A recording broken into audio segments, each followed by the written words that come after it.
Fairfax woman is heartbroken tonight after her dog escaped out of a pet-friendly hotel and was killed. She tells her story to 7 on Your Side consumer investigator Kimberly Suiters. So Kimberly, what's the hotel saying about the incident?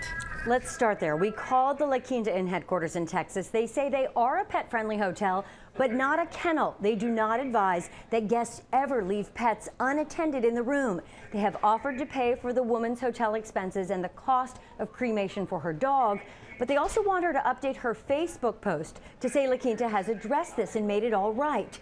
She's not quite ready to do that yet. It was myself, my boyfriend Christian, his dog Kiowa, and my dog Lola, so our little family. The couple from Fairfax had booked a so-called pet-friendly hotel, La Quinta Inn, Nashville South. I went on their website, and on the front page it said, "Bring Fido." So I was like, okay, we found our place. I passed my midterm. Congratulations. For this 23-year-old Teach for America English teacher who commutes to Baltimore, the getaway was perfect until Sunday afternoon while they were watching the Titans-Giants game. When they returned to their room, the Do Not Disturb sign and Lola were gone. I turned around, I was like, where's my dog? She's not in here. Beach said a manager told her the maid was cleaning on her floor. The dogs got out. He put one in the room and tried to chase the other down the road.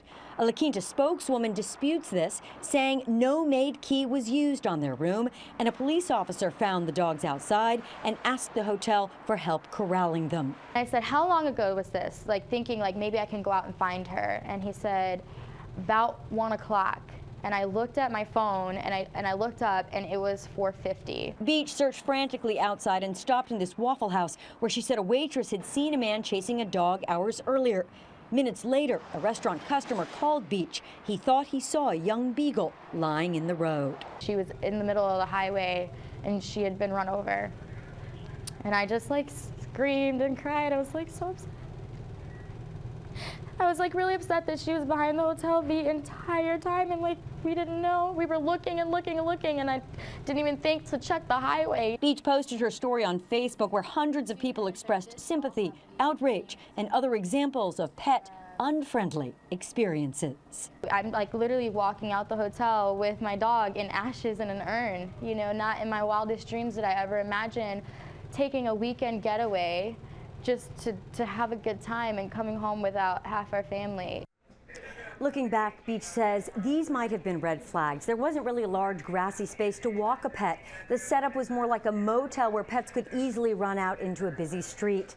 When Beach checked in, she says she was not given a Do Not Disturb card. She was not given a brightly colored card warning pet inside, something like that. In the end, we still don't know definitively how the dogs got out of the room. A La Quinta spokeswoman told me this may sound far-fetched, but depending on the force and the angle, if the dog was jumping, it's possible the dog could have opened the door.